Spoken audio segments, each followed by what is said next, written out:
I think you have to realize that every aspect of your health flows out of sleep. So if your sleep is not optimally in duration or in quality, your health will suffer. You cannot lack sleep and heal. Welcome to the Imperfectly Empowered podcast with DIY healthy lifestyle blogger, Ahna Fulmer. Empowering you to transform your life, one imperfect day at a time. Hello and welcome back to another episode of the Imperfectly Empowered podcast. I am your host, Ahna Fulmer. Today we have Kelsey Jack on the show. Kelsey is a functional health practitioner and founder of the successful program called Reclaim Sleep. It is a 6-week course designed to get to the root of your sleep problems so that you can overcome insomnia for good. Who is not excited about that? I am very excited to learn from Kelsey. Welcome, sleep expert Kelsey Jack. Welcome to my husband's work area / my recording closet. I really need to convert this to my own, but for now, I'm sorry. It kind of looks industrial. No worries. No worries. We are real life. Yes. Welcome to the Imperfectly Empowered podcast. We're all about embracing the reality that exists, and it's often very imperfect. I always joke, people are like, I love your background. It's so pretty. But in reality, if you could see the rest of the room, I'm actually stuck in a closet. This is a closet that I took the doors off because we're renting this house. So love that though. I was watching the founder of Buff Bunny. Okay. What's her name? Heidi. Anyways, that it came out of San Antonio, that company. And she's just a really inspiring female entrepreneur. She's grown her line from nothing to global now. And they bought this townhouse for the headquarters of Buff Bunny. And she had a GC come in and put in these doors that if you press a button, you can't see through them. And then you press another button and it's through the townhouse. So it's a really cool take on just utilizing the space that you have just in a totally different, non-traditional way, which I love. So you're saying the reason for the see-through doors was just to make it more of a studio? Well, when she's recording or working, it's as if, she has these doors in front of her. But then if people come over or whatever, it all automatically just glass doors that you can see Interesting. through. Yeah, it's really cool. That is really cool. Oh, yeah. I'll store that away for later. I love outside of the box ideas. Yes. Especially when I only have to press a button. That sounds. Yep.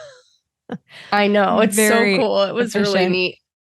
I love it. Well, for everyone listening, we are here with Kelsey Jack.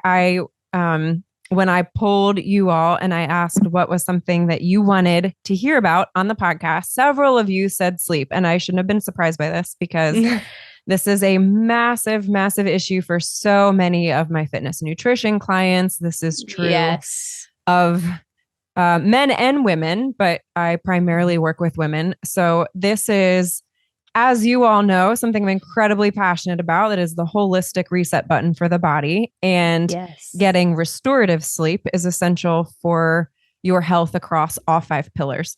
Everything is affected by good sleep. So I decided to pull in an expert. This is Kelsey Jack. And I love pressing the rewind button a little bit. So you have this program called Reclaim Sleep, but then you also have it is under the umbrella of another company. And I like hearing how you got to where you are and why you are suddenly in this world of sleep expertise. It's not something you start and think I'm going to be an expert on sleep one day. So how did you get here? And I was kind of alluding to the path that took me to where I'm at now was not rainbows and unicorns, and it was not a happy story. So to answer your question, I have the brand Holywell, and I just launched the Holywell Academy. So what that is that encompasses all of your capabilities to come and work with me or work on that platform. So I have the Reclaim Sleep course, but I just launched a 90-day signature program, which is fully customized for 90 days.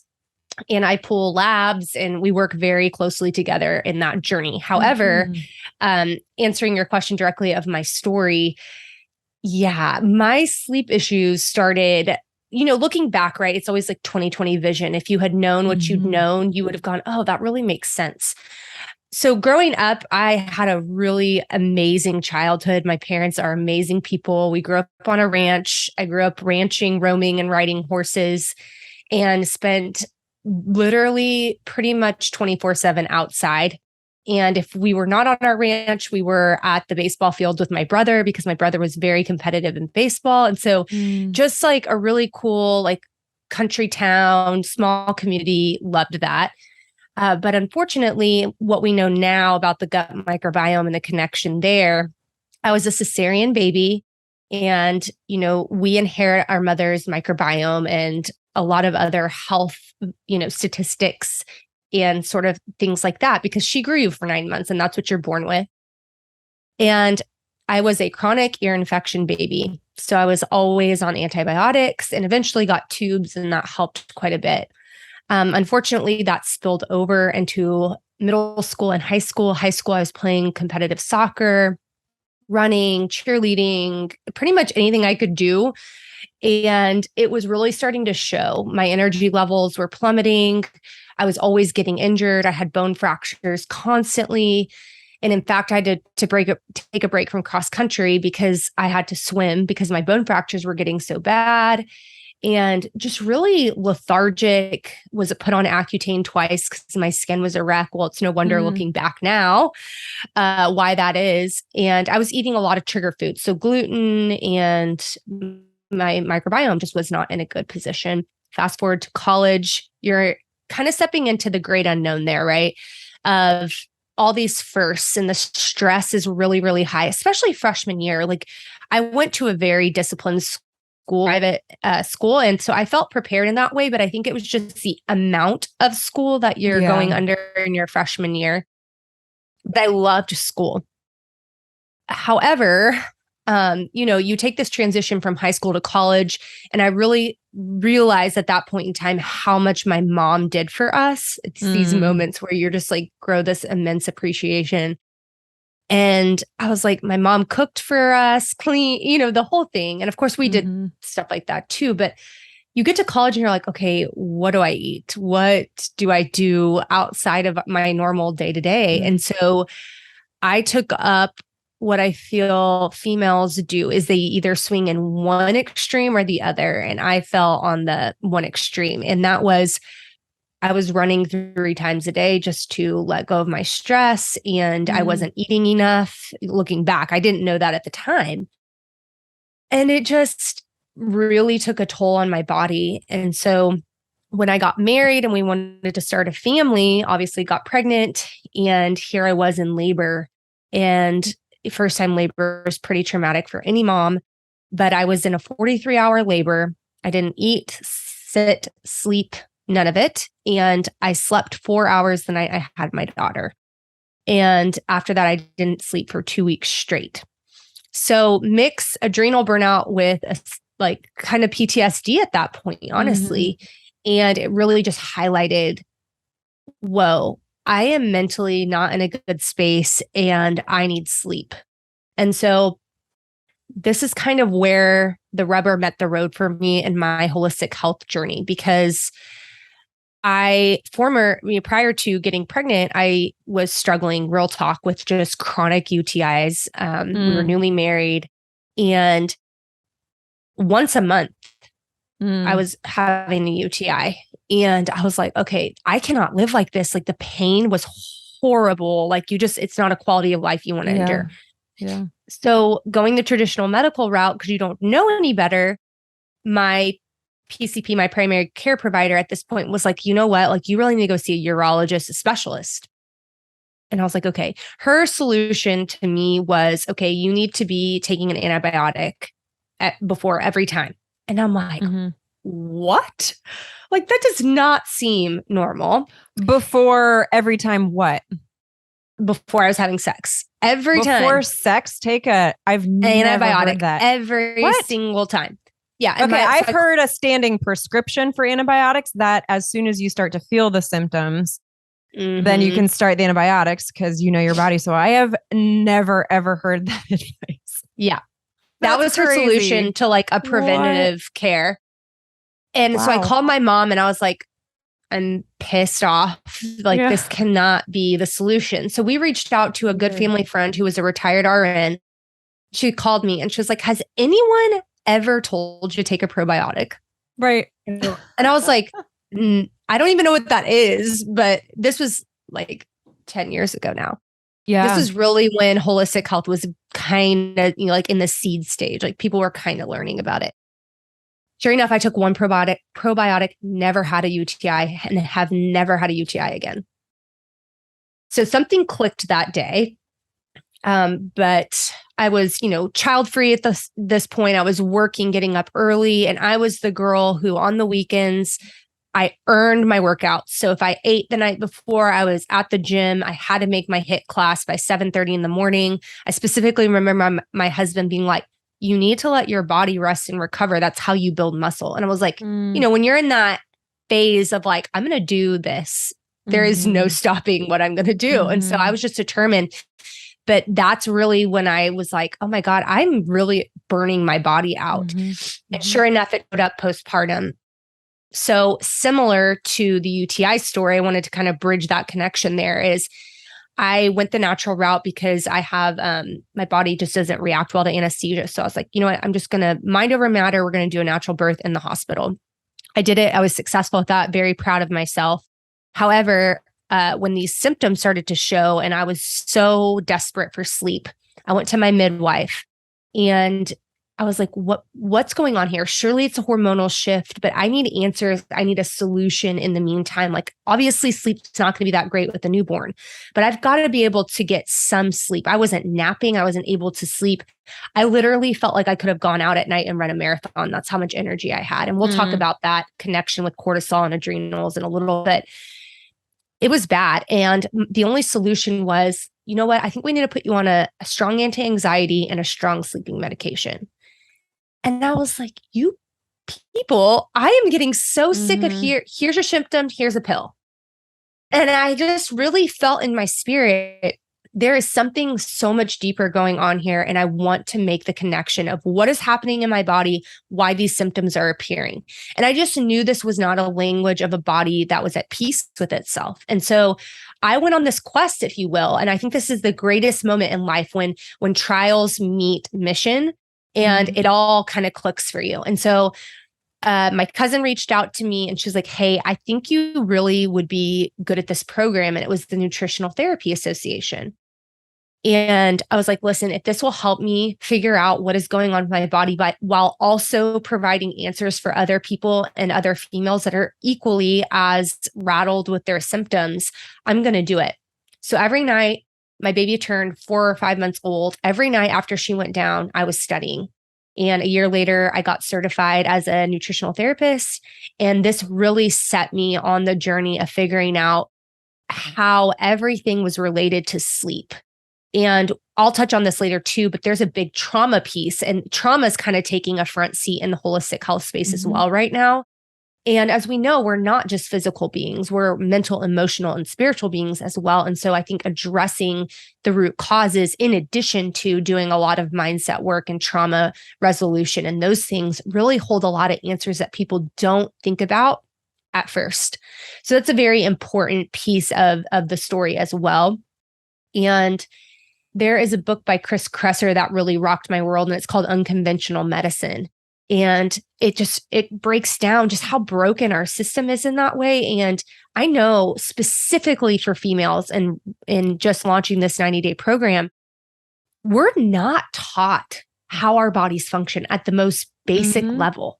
And it is mind-blowing to me. Like, even if you look at the majority of research, it's done on males for intermittent fasting, for weight loss, for all of it. We're not included in the research. Just up until about, I think, 10, 12 years ago, we really started to be put in the research, which makes you rethink everything that you think you know. Which I will say, one of the reasons for that is pregnancy. Now, that's not an excuse, but one of the reasons women are not as present is because of literally the years that we simply cannot risk being in research studies because of pregnancy. However, it's still not an excuse, as you are saying, to your point, a lot of research, the fitness world is just like that. A lot of times programs are created for men. Yes. And I would say, like, in research, we can include not pregnant women. And so exactly. Absolutely. It's just this thing of like the 4 phases. If you don't know this, you have 4 phases of your cycle. It's not just when you're on your period. Like, you have 4 very distinct phases of your cycle. And something I read really resonated with me the other day is even our work, how the world works and our schedule of work is based on a 24-hour cycle. Well, that a man is on a 24-hour cycle. They wake up and basically have the same exact hormone levels. We do not. From week to week, we vary based on how we think, how we feel, and how we can be productive. And so I was like, wow, this is an incredible shift to see in this atmosphere right now of how we can start to serve women where they're at and how they're uniquely made, because we are uniquely made. And the reality is, there are certain phases where you're productive and you're on fire mentally, physically, emotionally, and we can really work in that phase of our cycle versus I tell women, like, let's not go crazy in the gym the week before and the week of your period, because it's just not honoring, you're not going to get the best outcome based on the hormonal levels where you're at. And of course, this affects sleep too. So you may feel you don't sleep that great the week before and the week of your period. Well, that's obviously, we've got some work to do if that's a sign and a symptom that you have going on. So it's all interconnected. And I think the overwhelm that a lot of females feel, especially pertaining to mood and sleep, right? These are 2 big things for females, is this confusion around not knowing how our body functions at a very basic level, like I said earlier. And so I'm here to just offer kind of bridging the gap between misunderstanding around physiology and around your hormones, around your sleep. All those things will click for you if you just understand how your body works at a deeper level.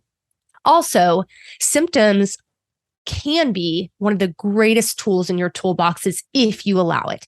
However, I find that most females, we are trained in Western society, the minute a symptom shows up, I need to go to the doctor.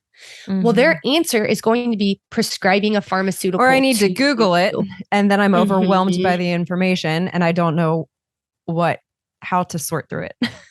Yes. And so we just on this mission of like trying to figure out, and there could be 90 answers, but the reality is you are a unique individual. Everyone's bio-individual.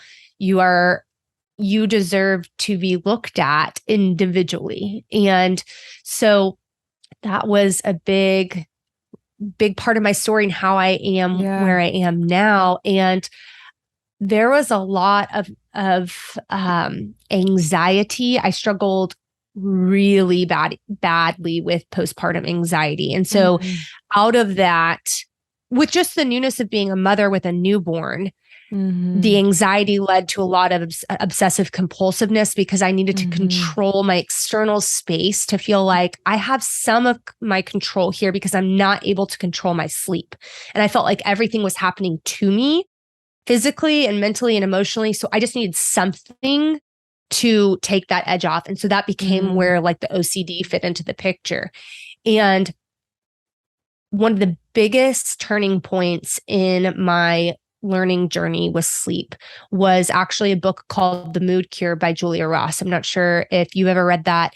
It is an indispensable resource. I recommend every single person own that book, especially in today's age, because she talks very deeply about the nervous system, the connection of nutrient depletion, how this impacts mood, sleep, and your sanity, essentially. And so this really was like a click moment for me. Is it a book that primarily focuses on nutrition? Is that what she's focusing on there? She has 2 books now. The Mood Cure is really talking about isolated nutrients in supplementation form and how they can truly bridge the gap and offer hope to you if you feel like there's just something off with me emotionally, mentally, and sleep-wise. And so she takes a very deep dive into some of the needs that need to be met for the body in order to function optimally.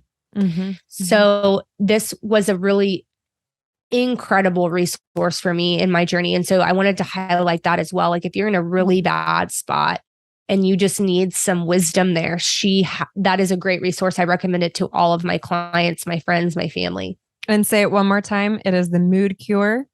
The Mood Cure by Julia Ross. Julia Ross. We'll include that in the show notes. It's interesting. You said, my husband and I have talked about this many times. When we look back at the standard education as kids, we think like, and my husband he was a math teacher and an engineer. He's now a computer programming teacher.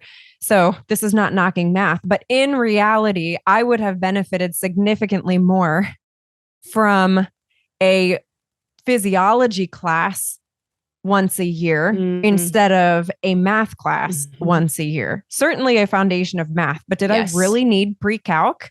I probably would have benefited from a tax course.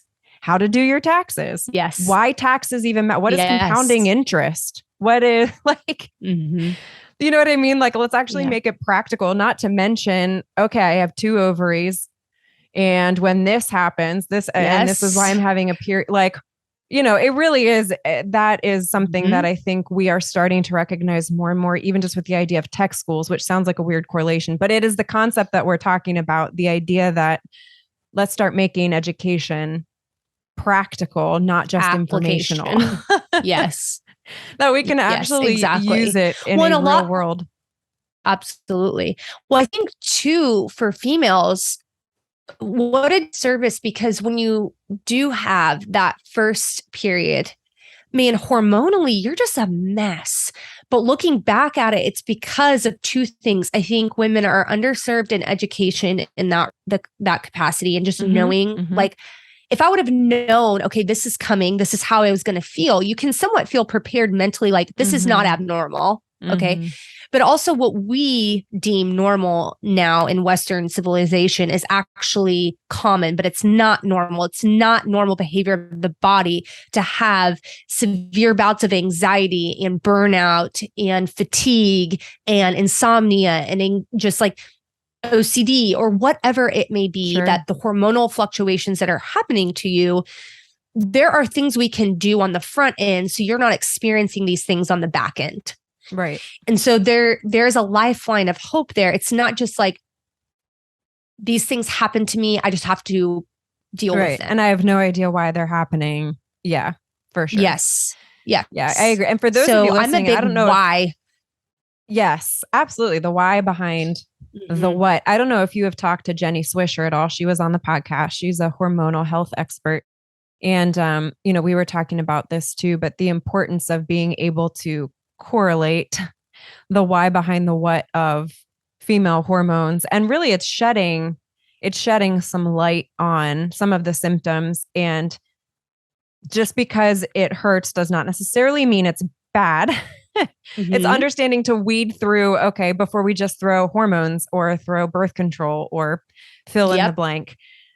So definitely check out Jenny Swisher. You can search her.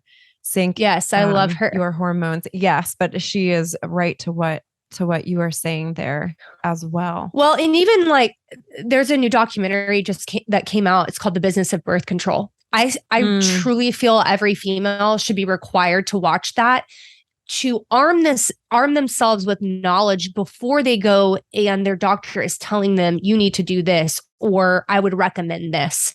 Because the reality is the side effects of birth control, if you open the insert, it's from your head down to your knees.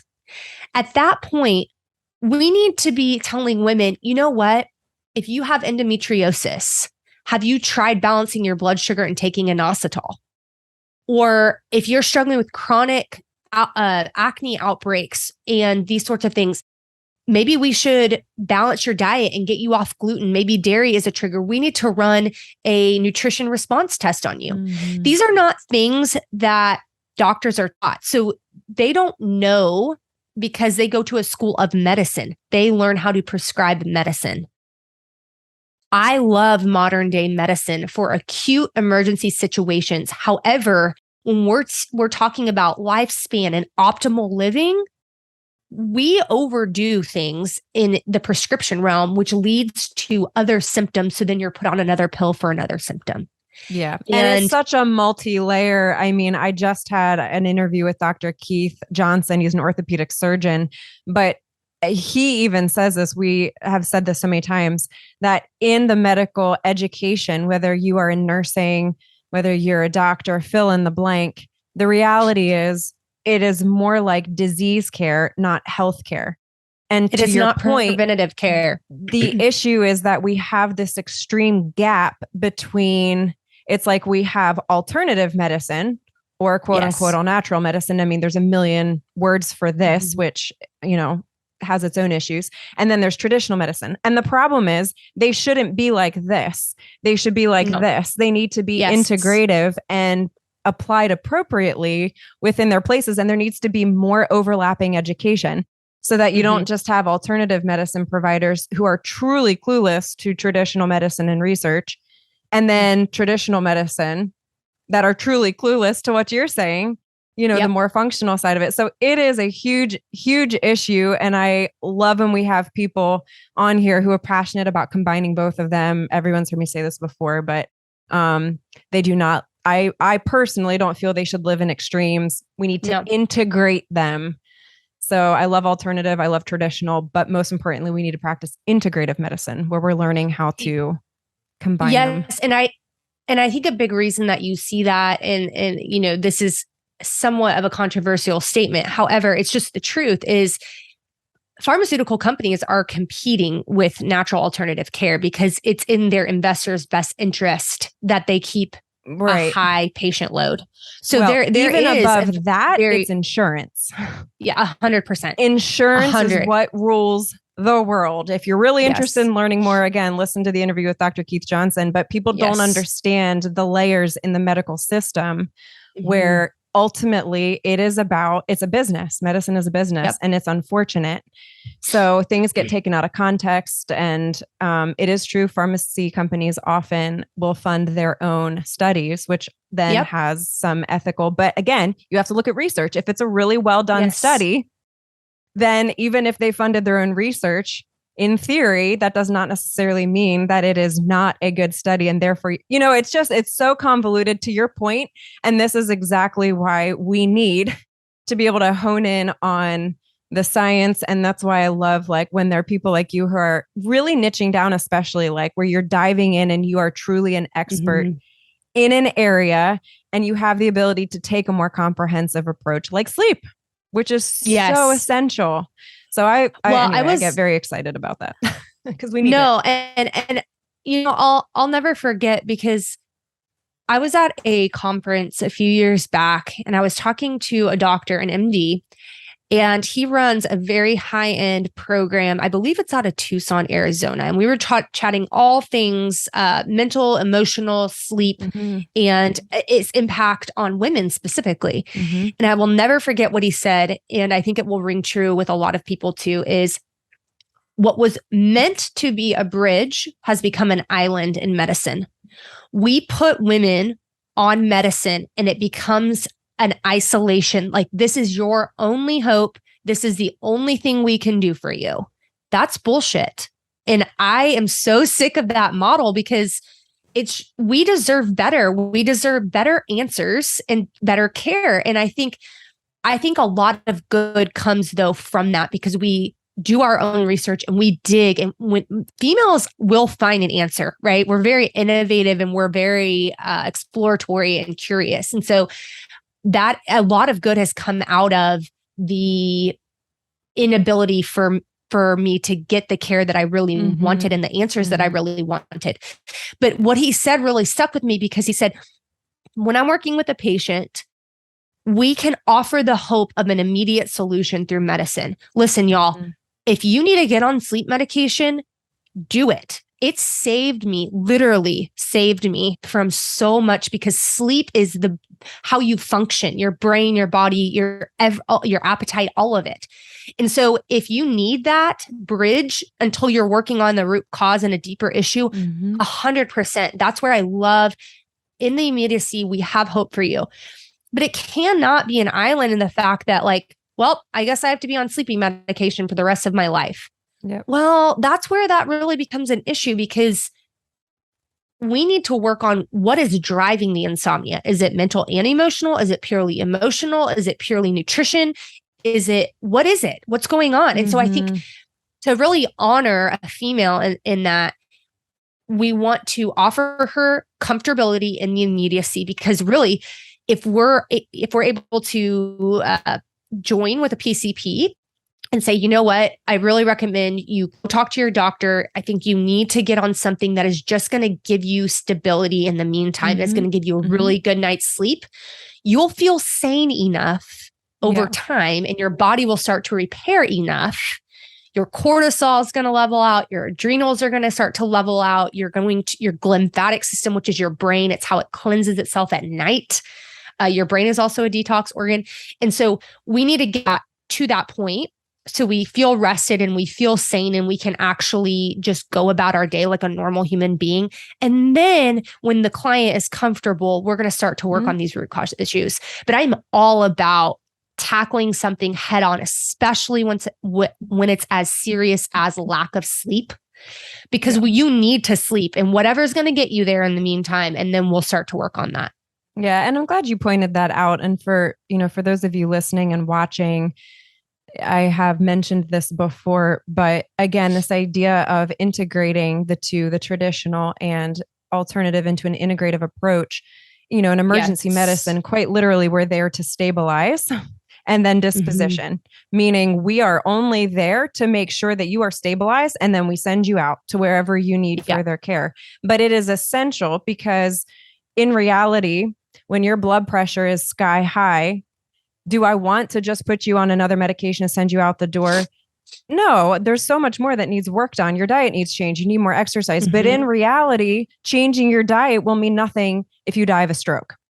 So the bottom line is traditional medication, pharmacy, pharmaceuticals are okay. As Kelsey just pointed out, they're not mutually exclusive of each other. It is okay to stabilize your condition. And in this case, when we're talking sleep, again, working on your sleep is no good if you are so mentally disabled that you're considering taking your life because you're so depressed. Or that you literally can't get yourself off the couch, or you are so anxious that you can't function. Frankly, you are going to struggle, because just simply going through the steps to work on your sleep is not enough. So hear us. We're both saying this. If you need some sort of intervention right now, there is zero shame in it. It is a stabilizing effect so that you can get to the root cause and ultimately thrive and come off of the medication. God willing, that is the goal. And it's possible. Well, and to your point, we live in a society that's culture that's so toxic on so many ends, not just physiologically, not just what we're eating and drinking, but stress, caffeine consumption, social media consumption, the constant dopamine hit. We're a society of extremes.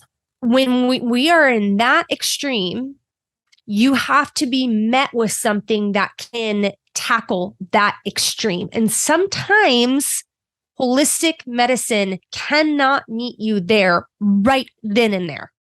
It can meet you when you get here.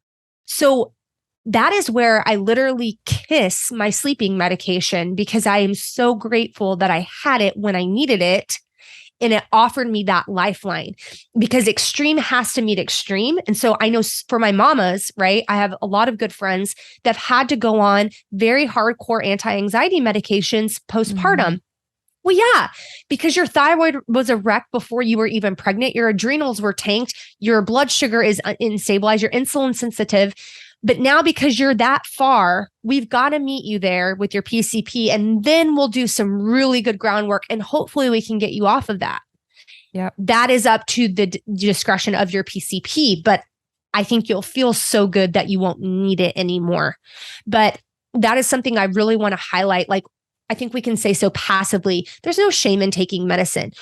No, there's no shame, and there's also it's necessary sometimes. And so, but I think we would be doing women a disservice in going, here's why you feel the way that you feel. Here's why you are struggling with insomnia and anxiety. And a lot of that is because our adrenals are taxed. We have extreme nutritional deficiencies. Our environmental toxins are so high. We have chronic latent infections, bacterial, viral, pathogens, whatever that may be. Our mental, emotional trauma is not resolved. And so it is a layered cake. It's stimulants, exercise, all that. And so, and why it takes all of us. I think that's the key piece too. And you've pointed this out beautifully multiple times. And as a traditional medical provider, historically, I can also say, I have said this before, that a lot of the reason that traditional providers are not going, they don't have time. I'm a perfect example of that. I could have spent an hour in most of my ER patients' rooms explaining to them in a very well-educated, well-researched way how you can actually change your life so that you're no longer on blood pressure medicine. But I did not have the time, and that is highly unfortunate. And I was unique in that I actually had the knowledge because I had the self-knowledge and the drive to understand it. But for many traditional providers, we get none of that education. So if nothing else, I hope this pushes women in the next generations too, as they come up through medical school, to be the change, to change the education that goes into our degrees. Because I will also, defend a lot of providers. We don't have the time and we've not gotten the education, which is why this is what I love. This is why when we integrate these two, where, we have a holistic or a functional provider, ultimately working hand in hand, it's all about collaboration. It's all about collaborating, no matter what letters are behind your name. Well, in the system, it's literally not a fault of many doctors. What I get really angry, though, is when a doctor is not willing to hear another side. And that's where you just become so myopic because you've just done it this way for so long. On both sides. I've met it on both sides. Yes, 100%. And so, agreed. I think that's very important. And I think there's a trending reel right now where it's like, just for example, my blood pressure is high because I'm stressed. I'm stressed because my blood pressure is high. Yeah. Well, maybe if we were to teach people what stress really is and physiologically how it manifests and how it impacts everything from insulin, blood sugar, sleep, mood, all of it, then your blood pressure may not be so high. But in the meantime, here's some blood pressure meds while we work on the existing issue. Same thing with sleep. Same thing with sleep. Which is why we are here. We are going to help you if you're like, okay, let's dive into it. We're going to take a quick break, but when we come back, stay tuned. We're going to play a speed round of this or that with Kelsey, and we are going to hear her expert advice on how to fall asleep fast and overcome insomnia, plus a whole host of other things. Stay tuned right when we come back. You have tried it all. Worried you will never lose the extra weight or reclaim the energy you once enjoyed? Want to achieve fat loss without spending hours in a gym or eliminating entire food groups from your diet? Well, now you can. In the virtual Faster Way to Fat Loss with Ahna, my 6-week fitness and nutrition program, you will learn how to pair effective 30-minute workouts with all-natural, evidence-based nutritional strategies to leverage what you eat and when you eat to reset your metabolism and burn fat fast, even that stubborn belly fat. I am a dual certified nurse practitioner passionate about teaching sustainable strategies to promote fat loss and prevent disease. I have cheered on thousands of clients who have done just that with the Faster Way program. In my 6-week program, the average client currently sheds 7 inches of body fat. 93% report more energy and 89% state that their mental health has improved. 100% of clients report they feel this program is sustainable. Curious to try the program but not sure if the strategies will work for you? Try the Faster Way strategies for free. Head to www.hammersandhugs.com and sign up for my free 7-day fat loss accelerator course today and start your own transformation story. Okay, we are back here with Kelsey. Kelsey, 2 options, no stress, whichever one comes to mind. First, would you rather candy or baked goods? Ooh, I would have to say baked goods. What's your favorite baked good? I love chocolate. So anything chocolate. Do you have a very favorite chocolate recipe? Like if you could have this one thing. Yes, I love chocolate tres leches cake. So I'm in San Antonio, Texas, and tres leches is like a whole thing. I also love flan, but we had a lady that worked for us years ago and she made me a chocolate tres leches and it was divine, literally. That's I still amazing. dream about it. Her subconscious is still there with the chocolate tres leches. That means it's a good recipe. Would you rather a paper planner or digital calendar? Paper all the way. I grew up in the 80s. See, I knew we would be friends. Do you have color-coded markers as well or pens? I have all the highlighters, all the jelly pens. I love jelly pens. I am a Lisa Frank. Like I grew up in the Lisa Frank era. Okay? We must be very similar in age because I did too. That's so funny. So I will say though, there's science that backs this, right? Like we want to be all digital because we think we're progressive. Yeah, there is actually cool science behind and writing things on paper. Yep. Yeah. That's why journaling and all that is so effective, but it just, it helps the brain retain better instead of forgetting things. So if you're really trying to work on memory retention, write things down, physically write them down. That is true. Would you rather get a pedicure or a manicure? Pedi all day long. Amen. I met somebody the other day who always refuses the foot massage at her pedicure. And I'm like, who are you? I know. I literally don't think I said anything. I was like, wow, I'm speechless. This is the first. You are. Can I have it? Weird. Yeah. Can you like get I'll some come. sort of pass? Seriously, so that I can take it? What? And why go? Anyway. Flats or heels?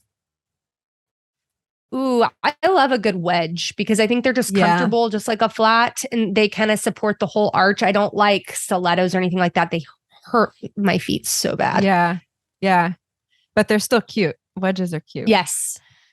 Well, flats are cute too. I love shoes. Yes, I do too. Would you rather go to New York or Paris? Neither. I have zero Where do you want desire. You know what? Actually, you're the first one that's ever said that. But if I asked myself the same question, it would be a very similar answer. I'm not a city girl. They just don't really float my boat. So where would you want to go? It's actually a huge bucket list item. I would love to go to New Zealand, Sweden, and Switzerland. So we are big mountain people around here. I just don't think you can beat the mountains, but New Zealand, you have both. So it's like, what? My husband's from Colorado. And so we're all about, he just got back from Teton National Park, Yellowstone. So he was in Wyoming and Utah and Colorado. And we spend a lot of our summers in Colorado. So, but I would love to go to, Europe, Sweden, Switzerland, those sorts of places, and New Zealand. But yeah, I'm not a city. I literally dread the idea of going to New York City. Yeah, I've been one time. I would love to do the this clearly shows my ignorance, but like in the movies, the big Christmas tree where people are ice skating. Yes. What is that? Yes. Is that Rockefeller? Yes, Rockefeller. I don't even know. Center. Clearly. Yeah. I think that would be fun just for the memory of it. But I wish somebody could literally just like helicopter me in, drop me down, and then take me back. Yes. I'm with you. Cities are not my cup of tea. Yeah. I would be very similar. Hawaii was kind of like that. It was amazing standing there and being like, there's mountains to my right and the most gorgeous water to my left. Like, I agree. That is the perfect balance. Beautiful. It's absolutely beautiful. Yep. I love meeting soul sisters this is the first time we've met. We're friends already. We're going to go to Hawaii. Yes. We'll see you all later. Yes. Come on. And get great sleep. Speaking of, do you like that transition there? That was smooth. Yes, it was. Speaking of the what behind the why, we all have heard that sleep is important. We have talked a little bit about why sleep is important, but obviously the question is, how then do we actually improve our sleep, fall asleep, fast, stay asleep? One of the first things I want to talk about is the idea of the circadian rhythm. And then you also in your course mention light along with sleep cycles, which is very closely connected to the circadian rhythm. Just tell us a little bit about this idea of the circadian rhythm and sleep and wake cycles and sort of how understanding that helps ultimately. Well, I think you have to realize that every aspect of your health flows out of sleep. So if your sleep is not optimally in duration or in quantity and quality, your health will suffer. You cannot lack sleep and heal. It's really honestly that simple. And so everyone wants to put nutrition at the top or whatever, hormones or whatever.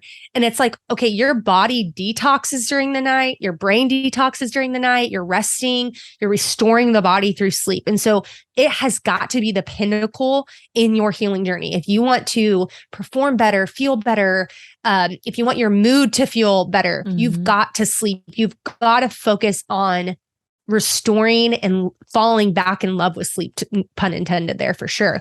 And the reality is sleep involves a lot more than just closing your eyes and going to sleep. We realize this in our 30s, especially, but I think when we are little kids, we can just go to sleep. There's a new song by Need to Breathe, and it's called In the Backseat, and it talks all about childhood and how I just wish I could be a child again in the backseat where I was falling asleep under the sun. And man, I dream about those days because it seems now like for many females, it becomes this thing that gets taken away. And it's like, holy crap, how do I re-achieve something that's supposed to be just this natural process of closing my eyes and going to sleep?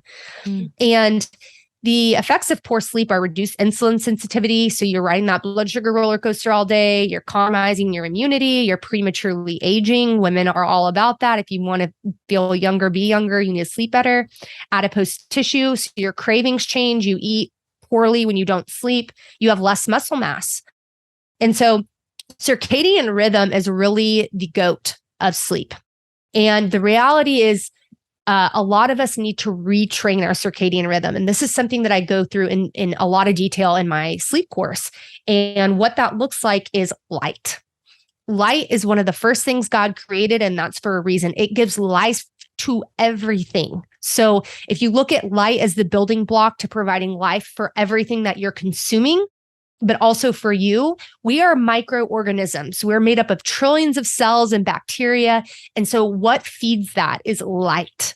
But not only that, is light is responsible for going into our retina. And really the only reason that you know the difference between night and day is light. And so we have to respond accordingly if we want to heal our sleep. And so what does that look like? It looks like getting off of your dang screen. If you're on your screens at night, that is blue light. Blue light suppresses melatonin. So I work with all of my clients in that phase of we need to be consuming red light because that produces melatonin. On top of that, what time do you give people? What time frame do you say when you are, this is like bedtime, this is the end of screen time? Yeah. So around 7.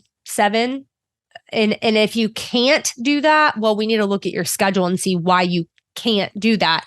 But we need how many hours before you turn off? So 7:00, but like how much time before you go to sleep should you be turning off your screens? Like an hour? 2 hours before. Yeah. Yeah. And I'm putting on full blue blockers by around 6:30 at night.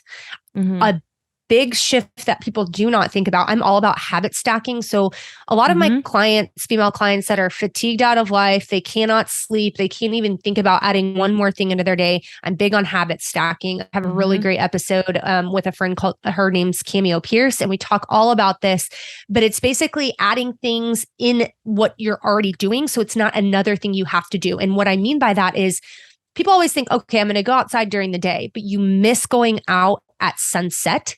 Sunset is so important for sleep because sunset is giving off different rays and different colors that give your retina the signal to your brain that it's time to start producing melatonin and we need to shut down cortisol. And so I always tell people, if you're going to eat outside. If it's nice outside, go on a walk and watch the sunset. It's really that simple. And we should all be going on evening walks after dinner anyways, because it helps regulate our blood sugar, which impacts our adrenal health, which impacts good cortisol levels. So we can produce enough melatonin to fall asleep and stay asleep. One of the other things that we've practiced, that I have encouraged clients to practice as well, is the idea of also, if going out for an evening walk is not something that you're able, for whatever reason, fill in the blank, or your kids, who knows, is just simply creating that environment within your home, to Kelsey's point, where you're turning down lights. And I don't know if you talk to clients about this, but I've said this before, lights in bedrooms should not be the bright white LED lights. They should be the very, very warm, soft lights. And as I've said before, and I Kelsey is clearly going to be in agreement with me here. There should be 0 screens in your bedroom. So there's none of that blue light infiltrating that space. It is strictly designed to sleep and one other recreational activity that does not need elaborated on. Yes. But basically, pretty much you're just sleeping. Yeah. That's what should be happening. So sleep the light to what you're saying is perfect. Yeah. Yeah. And I think, so when I was really in the bouts of my insomnia, I could not even watch TV at night. But now, thankfully, I'm in a place physiologically and mentally, emotionally, all those things where I can watch a relaxing movie. That's good for me. Like, I'm a mom of 2 littles. And so like, I just have to have some time. Sometimes I take a bath. Sometimes I read. Sometimes I shower. Or sometimes I watch a movie, whatever it may be. But you need to be doing things that are going to aid the body in sleep. So that can look like full blue blockers. You're putting yourself to bed. Your phone needs to go to bed too. Leave it outside of the bedroom. You don't need it. If you need a flashlight to get up and pee in the middle of the night, which is a whole nother discussion of why you're getting up to pee, that is also associated with poor sleep, is use a traditional flashlight. You don't need that much light, or get a salt lamp and dim it and go to the bathroom, come back and go to bed. But yeah, you need to get technology out of the room. EMFs are a big thing for sleep. They interrupt your sleep-wake cycles. It is what it is. And if we can turn our Wi-Fi routers off at night, we can get our phones out of our room, you will sleep better. A lot of it, though, does go back to light. And the reason that you're saying no LEDs is they emit blue light.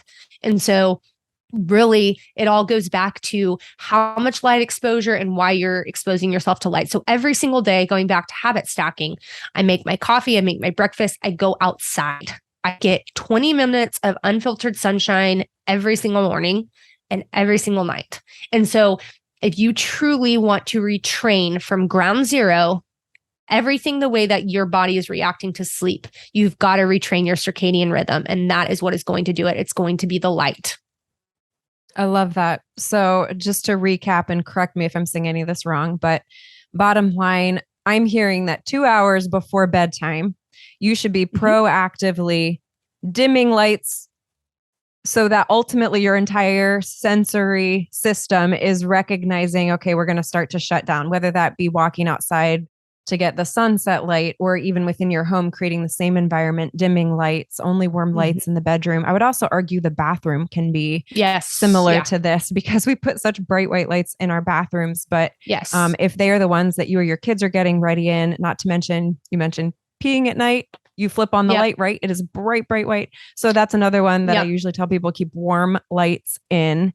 And then no screens. So all this 2 hours before bedtime. And one of the other questions I want to ask is, I've gotten this question and I'm curious what you will say. So research, blanket answer is most people want about 8 hours of sleep. The body needs approximately 8 hours. There's a good reason that number has come about. But what do you say to the person who says, I just don't need as much sleep as somebody else, where they're getting a lot less sleep, but they still feel energized and they're pushing back on the sleep number? Do you have any thoughts for people, or someone who's saying, I need so much sleep, but I don't have the time to sleep that much? Yes. So we see this a lot in high functioning females that they're type A, they are go-getters, and you may think you're a biological anomaly. You are not.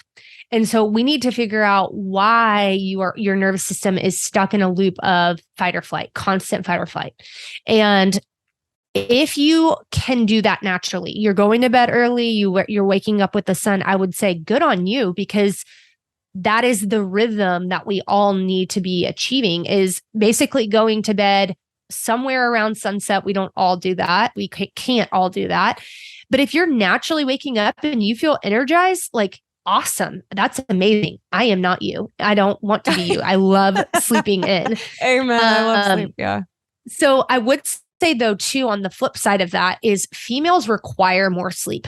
This is scientifically proven. It's backed, because we have so many hormonal fluctuations and we are so hormonally complex. And because we have 4 phases to our cycle, we require more sleep, longer bouts of sleep, more consistently. And so if you are tired in the morning and you've gotten the appropriate amount of sleep, need to honor your body because you've got some healing to do. So sometimes that can look like for a couple months, we're really focusing on you getting longer sleep so your body can just catch up. But after that, we really need to be asking, why are you feeling the way that you're feeling in the morning? Why do you feel like you need to sleep all day? So this can look a lot like your blood sugar is too low in the morning, so your cortisol is not rising. Your cortisol is your get up and go hormone. We want this super high in the morning. We don't want melatonin like hanging out there anymore. And so get outside in the light. If you get yourself into the habit of waking up and eating something nutrient dense, like I love eating a macro bar in the morning because it's good in protein, it's good in fat. We need to eat before we drink coffee, because if not, you're suppressing your appetite. You are sending your insulin out of control. Your adrenals are already tanked, which is why you can't sleep or you feel like you need a mass amount of sleep.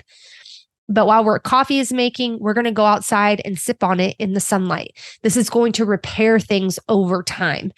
Other things that have to do with needing a lot of sleep is we need to see if you have active Epstein-Barr, because this could look like mono is still hanging out in the system. It can look like you have hypothyroidism, or you might have Hashimoto's. You could have an autoimmune condition that is definitely attributing to that.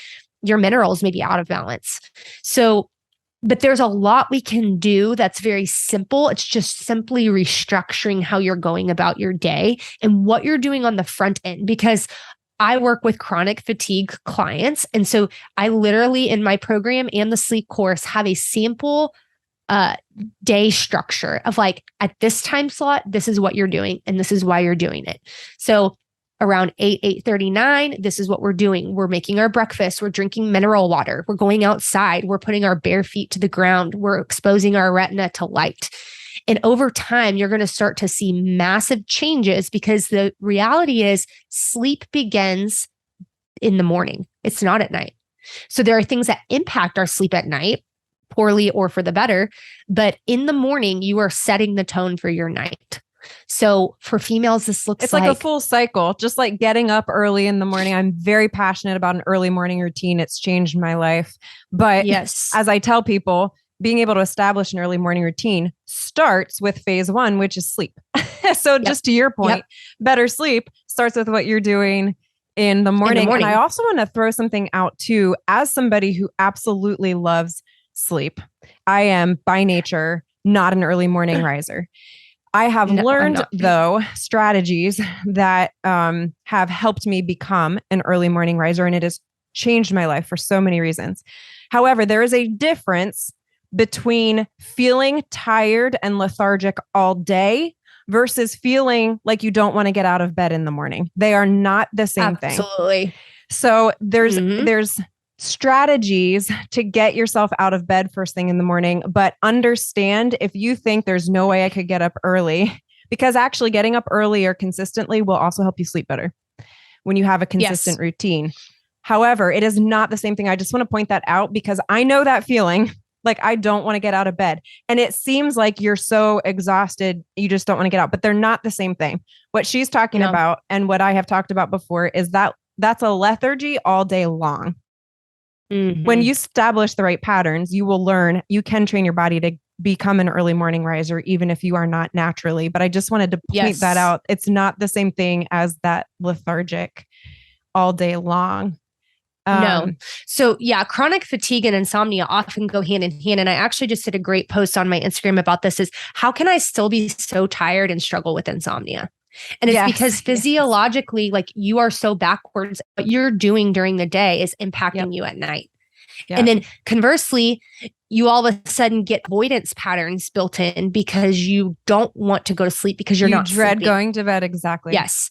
So then those things that you're doing to avoid sleep are actually making the problem much worse. And so this is where you cannot extract and isolate things, because everything is involved in sleep. Your mental, emotional reaction to sleep, your physiological patterns during the day. So something I see a lot with females is this. We're going to wake up late. We're late for whatever we got to do. So we're shoving a banana down our mouth and we're drinking coffee. This is and we're throwing on sweatpants. Yes. And we're not doing whatever.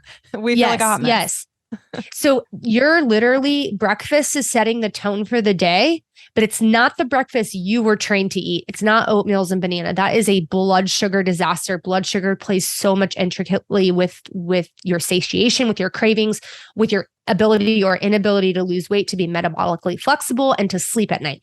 And so stop drinking coffee on an empty stomach. This is a horrible idea because it suppresses your appetite, even if you're hungry. So it trains you to fast longer than you should, which impacts your thyroid and it impacts your adrenals, which all impact your sleep. So I always tell my female clients, stop drinking coffee on an empty stomach. And if you're going to, add some cream and maple sugar, so you've got some good fat and some good glucose, at least you're not drinking black coffee.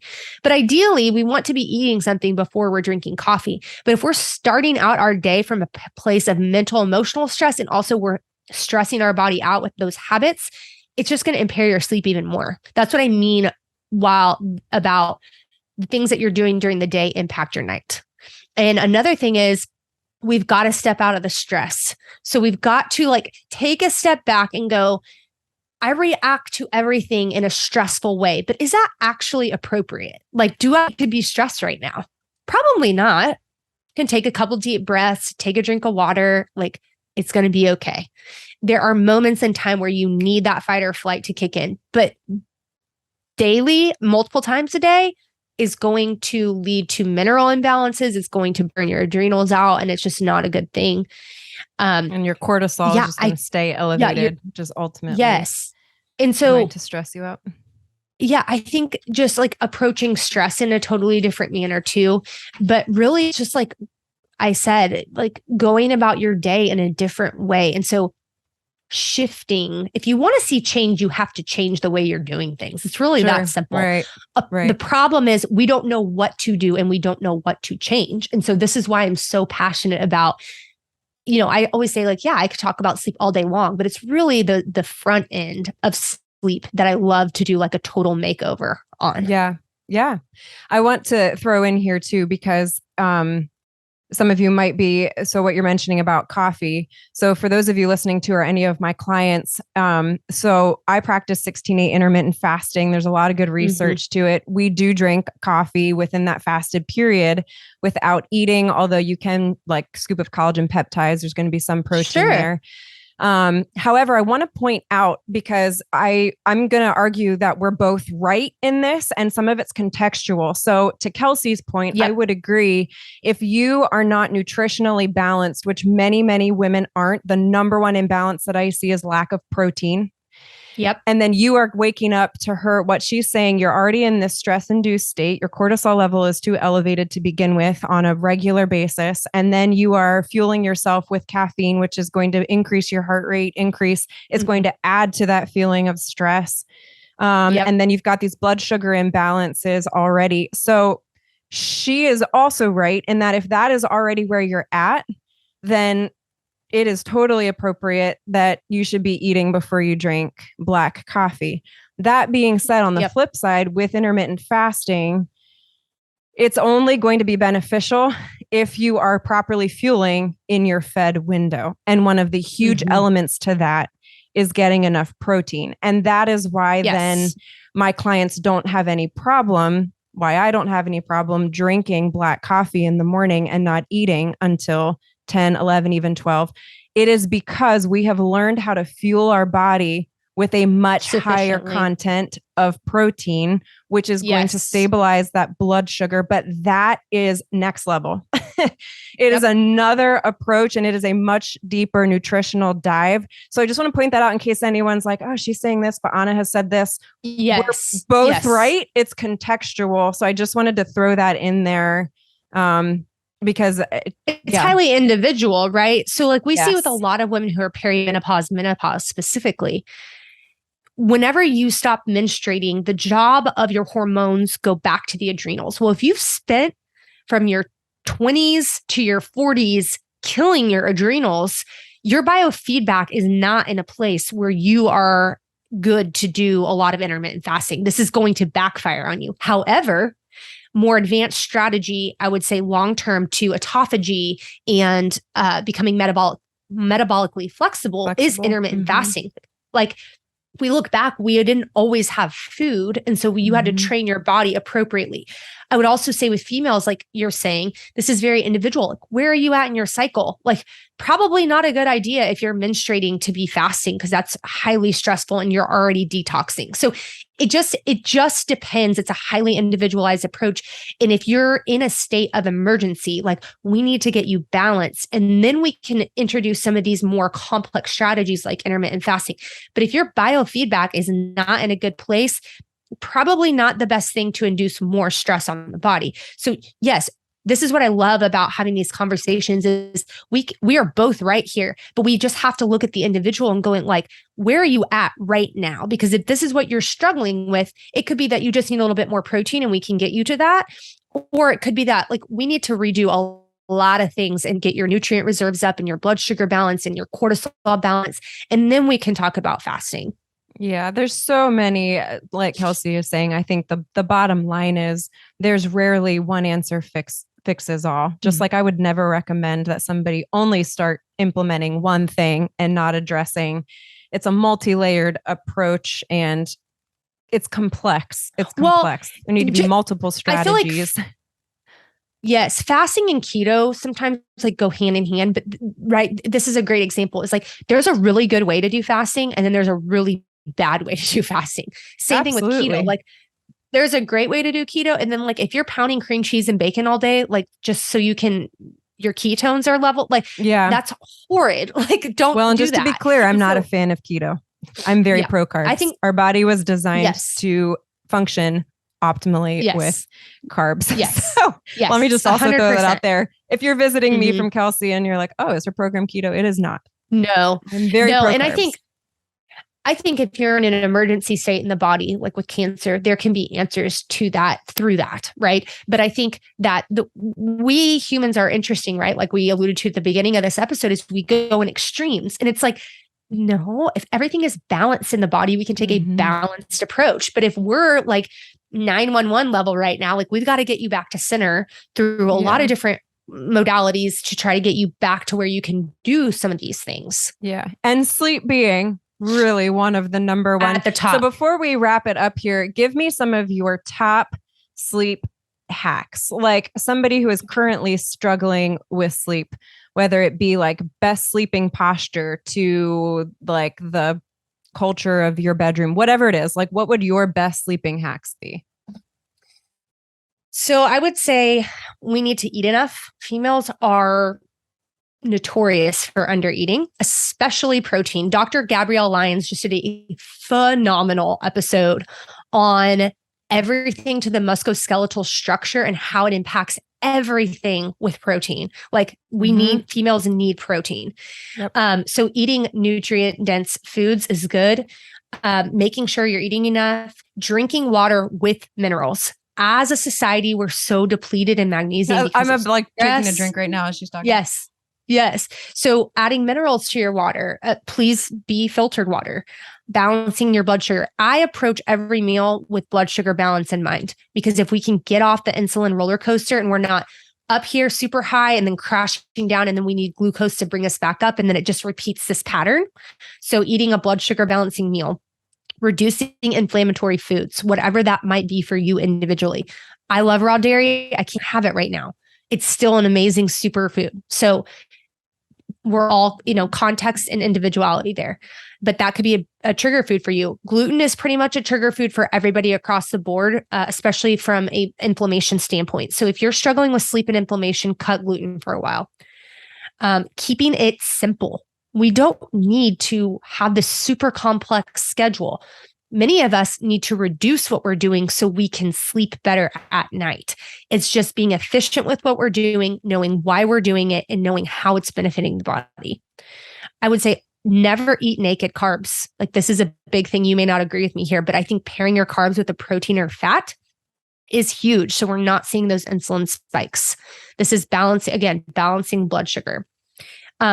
But to your point, I would say nutrient dense carbs is all I would say there. Your point, either one is a good, but basically nutrient dense in my world is simply put, look for carbs that are higher in fiber. That will be more stabilizing for your blood sugar. But agree. Yes.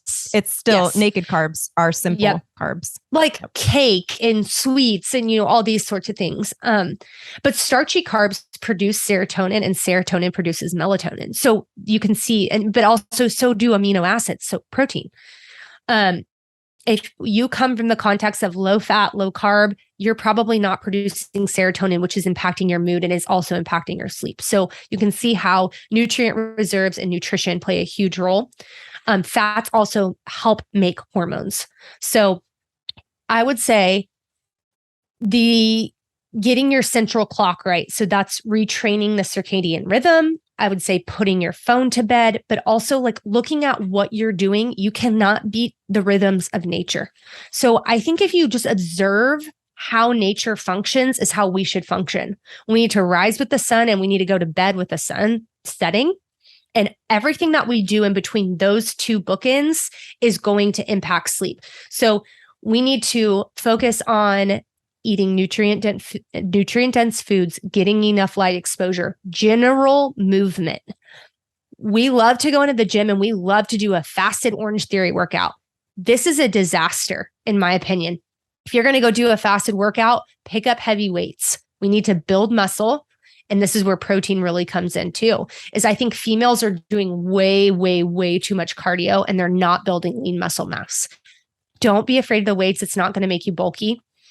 And if you are trying to think of like the outline of my courses, like retraining the circadian rhythm, looking at nutrition, looking at the adrenals, looking at blood sugar, looking at light exposure, and supplementation is huge. Supplements truly have bridged the gap for me in so many ways. So we want to, like I said, not feel like we're on an island and just have to be put on sleeping medication for the rest of our life, while also looking at the factors that are impacting our sleep. But I take sleep supplements nightly because they are doing so much more than just aiding sleep. They're impacting what would be the quantity top of sleep supplements that you would recommend? It truly depends. But if we're talking from a very global perspective here, my favorite sleep supplement is probably Beam Dream. It's called Beam, BEAM Dream. And what is it? Beam, it's a CBD cocktail at night, and it has trace minerals. It has magnesium. Tell people what CBD is. We all have heard CBD, but a lot of people don't actually understand what it actually is. So a really CBD, brief high overview. Yeah, it's a hemp product. It is not marijuana. You can now get completely THC-free CBD. CBD, we have what's called an endocannabinoid system in our body. It directly impacts the liver. The liver is what is going to make the majority of your hormones, especially for your thyroid. Your liver is also very, very sensitive to insulin and the production of insulin and how it operates with blood sugar.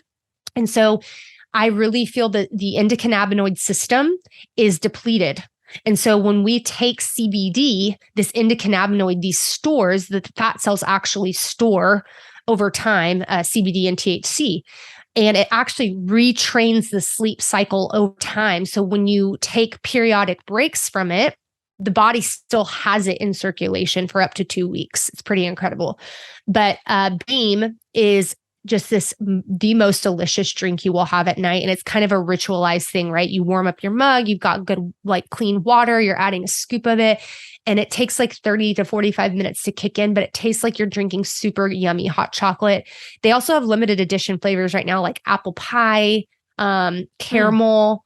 And it's really just a really good baseline to meet a lot of nutrient needs for sleep and restoring the endocannabinoid system. This is going to impact mood problems like anxiety approaching sleep. And then I would say, aside from that, I love tart cherry because it impacts directly the production of melatonin. So you're not taking melatonin, but you're helping your body produce melatonin on its own. Is that a pill or a powder, or how is that? You can drink tart cherry. You can take it. I take it in a capsule at night. So I'm not drinking excessive fluids at night. Are you doing it every night? I do. I do it every single night. I will take breaks though. I cycle my supplements. So I'm not taking one nutrient for too long. And occasionally I will take nothing and I'll just take a good reset for a couple of days, and then I'll reintroduce a different type of routine. Yeah. And that's true of, like melatonin, even for people who are taking melatonin, I have gotten asked this a lot, and you will become resistant to it. If you are taking melatonin, it should be ideally no more than, it should be at least 2 nights separating, if not more, because your body will get resistant to it. Yes. Well, we could talk forever about sleep. Kelsey and I could go on for a long time. Yes. Where can people find you? You have so many amazing things happening at holyacademy.com. This girl's a rock star. I should say Holywell Academy. Yes. All the links will be included on the show notes, especially to her sleep course, since that is what we really honed in here. But tell us all where we can find you. So I have a podcast. It's called the Holywell Podcast. Oh, I didn't know that. I would love to have you on Ahna. Let's go. I would love let's talk a lot about all the things that we love. And so you can find me there, the Holywell Podcast, wherever you listen to podcasts. You can find me hanging out on Instagram a lot. And that's at holy.well. So WHOLLY.well. And then you can opt into my freebies via my email list. I do not spam you. I only send 2 out a month. They're loaded with resources and new podcast episodes. And I'm fixing to come out with an additional fatigue freebie in the next week. And you can follow my website, which is holywell.health. And then in addition to that, I launched the Holywell Academy. So all of my education lives on that place. And that's also where you'll find my sleep course or my 90-day program. So that's where you can find me. I'm also on TikTok because I hear that's the newest, greatest, latest thing. I refuse, people. I refuse. This social media stuff is all. It's just nonsense. Getting to be a lot. And I know. Good for you. I love to do TikTok. this, the interaction, the real life speaking, people. It's just so much better. I feel like it provides so much value to people. I feel like we, obviously stayed pretty surfacey, but I have a happy hormones freebie you can download. I have a sleep tracker, sleep table that you can download. So there's a lot of resources that I love to give to people that just need a lifeline, right? Yeah. So I think on these episodes, all on her website. On her website. Yes. Holywell. Yeah. Yeah. Well, really, if you want the free resources, you can go to my Instagram and my bio, and that's where you can find my link tree and download all that. That'll all be on our notes. If you're watching on YouTube, you just look in the description, or you can go to hammersandhugs.com to my website, and there will be all there on the show notes. Kelsey, I pray God's richest blessings over your home, over your business, everything that you are doing. I love what you do, and you're changing lives for so many women and empowering them to thrive. So it was an honor. Love how you ended that. I'm a strong believer as well. And I really think that it goes back to what God has given us. And he's given us so much to heal and to live full, healthy, vibrant lives. And so if you are in a place of feeling like you're just not where you need to be from a functional standpoint, there are so many amazing people you can reach out to now that are discovering this, like Ahna or myself or whoever it may be. But ultimately, he's such a good creator. And I think if we really look at how he has created our inner being and our body and the rhythms of nature, just pulling back and living in a simple way, in the way that he intended, you will find so much richness in your life and so much healing and so much hope. So I would just like to conclude with that. Amen. Love it. Thank you, Kelsey. Hey guys, Ahna here. If you found this video helpful, then you do not want to miss this video right here beside me on the screen. Click on it. I know you're going to enjoy it. You guys, remember, you cannot be redefined, only redeveloped, one imperfect day at a time. Your story matters, and you are loved.